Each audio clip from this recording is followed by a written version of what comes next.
MMA, I have a lot of game plans. I just really, my sole game plan was to stay lower. I think in too many fights I stand kickboxing stance and everybody takes me down too easily. And it just happened. And when I got him in that clinch, I was reminded of St. Pierre, what he did to BJ Penn, and I knew I was up against a strong guy. So really, it was just trying to drain him down and just wait. And although I got caught at the end of the first round, I think really the knockout came because of what I did in the beginning of the first round. You gestured at the end of the first round to your opponent and to the crowd. What was going through your head when you got through that first round assault? I just had a thing in my head to say, look, I'm not out. If you think you just put me down here, you finish me, you've got another thing coming. I'm blessed with a very good heart and a good chin, and I just think I'll fight to the end. And it was a close one, and I managed to, really that was a mental victory. I think a lot of fighters would have given up and crumbled and experienced and just won with that fight. A certain middleweight in the Ultimate Fighter House at the moment, Luke Barnett, speaking to him in the week, he said you were going to win, you said it was going to be fight of the night, and he said you'd gassed him out. Do you think you want him a drink? Well, no, I trained with Luke before, we know each other pretty well, and he's a very talented fighter, up and coming, and I just think a lot of guys know me from the scene, and maybe a lot of the UFC and the journalists involved in the UFC haven't seen him. This is my 7th fight at Wembley Arena, so. Thanks a lot. You found a lot of success in the clinch, especially with knees and elbows. Have you been working on that specifically? Actually, no, I haven't. I worked a lot of wrestling for this fight, a lot of jiu-jitsu. But, trained at Kettles for a long time. Obviously been to Holland and worked at Mike's gym before. And the clinch is what I've always done well in Thai boxing. I'm quite tall and I like those knees. And it just happened that was a fight tonight, the way it played out.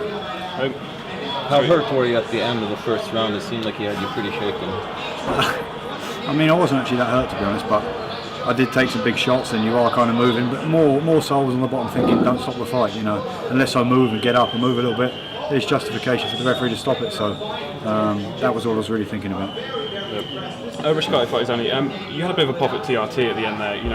Is this kind of a personal thing? You've had this for quite a while. Got an issue with TRT users in the sport? Well, no, I see it a lot recently. I just think nothing seems to be done about it. No one wants to come out and speak about it. Obviously, the UFC had done drug testing, and Dana spoke about it really. But we've seen Lance Armstrong with a cycling epidemic and all worldwide sports right now. And I'm at the top level here, and I'm going in against guys. They look like they're on another planet. It's no coincidence. I made an example of to another journalist of looking at Alistair Overeem, and everybody said, "Oh, he didn't take the drugs, he lost."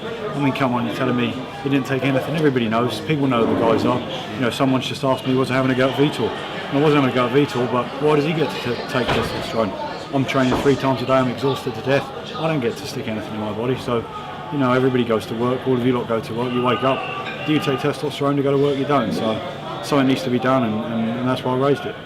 Tom, London Cage Fighters. Has your training changed now you're in your 30s? You're going to be 31 this year, aren't you? Really, my training changed a little bit after I had 3 surgeries. I had 2 elbow operations and a back operation, and I say it's changed, but I'm still crazy. I still train too much.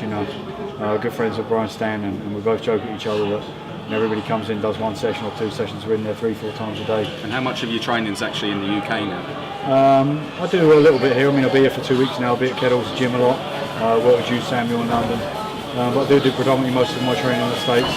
Obviously at Jackson's, and recently for this fight I trained a lot with Mark Munoz and the guys out in California. So. Okay, awesome. So, how are you feeling? How are you feeling after the fight? I feel good. It's a strange experience to be in there and then be on the floor and then be there having knocked someone out and put on a great fight. I think last time I thought I put fight of the night on. This time I think I put it on, but there's a lot of fights to go and I'm just I just hope that someone gives me the bonus or something. Tom, you spoke a lot about TRT there in your post-fight. Do you think that fighters cycling with regular steroids in their training camps is a big problem in the UFC? Would you be in favour of the VADA test that we brought into the UFC, random drug tests any time, as opposed to just fight night? Yeah, and I know everybody talks about how expensive it is, but listen, this is it's an industry that makes a lot of money, and look, as fighters we pay our own medicals, we pay our blood work and our brain scans. Why isn't there maybe a fee that comes out that goes towards a drug test in a year? I do a drug test every day. The only people that say they won't is in my opinion, people who've got something to hide. So. Tom, you've always been a fan-friendly fighter, and today that arena I don't think I've heard it's like at a UFC for many fights, let alone. How important was that crowd to you? Did you hear them? Did it help at all? Did you hear them? Yeah, I mean, I pumped him up before the fight, and the weigh-in yesterday, you know, Cub Swanson said to me after as well, I think you had the loudest cheer, you know, in your third fight. But like I said, I fought in this arena. That was my 7th fight at Wembley, and I've been fighting a long time in the UK, and for these fans, so I think a lot of the fans here have supported me. They've been on the journey, and they've seen, you know, where I've been, and I just think it's good to repay them with a good victory. 12,000 cornermen yelling me to you. Yeah. Phenomenal. It was an amazing performance. All right, thank you. You spoke about the challenging middleweights on TRT. Or anyone in particular that you'd like to challenge? No, I mean, you know, it's difficult for me to say because I think really half of my division's probably on something. So whatever, you know, whatever the UFC wanted to do.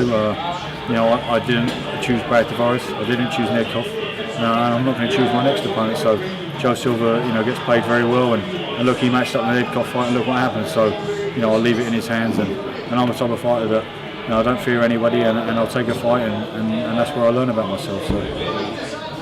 Thank you much. It seems like you're overwhelming. You're obviously happy to win, but you said as well that you were mainly happy that it was, you put on a good performance. It was a good fight for the fans. You know, you weren't bothered about win or loss. Is your overriding feeling out of this more a sense of relief than happiness? I mean, everybody's going to go on what I'm saying now, but you know, I said this in my last fight. Everybody said, "Oh, it was a disappointing fight against Tavares," and I actually thought it was quite a good fight. You know, I went out there with the idea of pushing the pace and lost the fight with takedowns, really. But it's just a hard road. You know, I didn't grow up. I didn't do any fighting until I was 18, 19 years old, and you just keep trying to improve. And really, all I do is I set out to get better every fight and work on different things. And as I spoke about earlier, I didn't do any clinch for this fight, but you know, obviously I've done it years ago, and it paid off tonight. So right after this fight, I'll be back in the gym this week and just working hard until I get another fight. So. Sorry, Tom, one quick question. How important are fight of the night, sub of the night, knockout of the night bonuses for UK-based fighters where sponsorship mightn't be such a great thing? They're already going in at a little bit of a disadvantage. No great wrestling culture over here. It promotes exciting fights, but how important is it for the UK fighters? I think it's all fighters. You know, I think it's all fighters. I mean, the thing I'll say with the UFC now is the sponsorship. I think's changed a little bit. You know, unless you're on the main card, it's very hard to get sponsors. You know, I was on Facebook tonight and I lost 3 sponsors because of that. So, you know, these bonuses are important, and I spend all of my money training. You know, and you know, if I stop tomorrow, I'm going to 9 to 5 job like anyone else. So these bonuses really just help me train and really pay my coaches to keep improving. Nice one, thank you. Good. Thanks. Well done. All the best, yeah.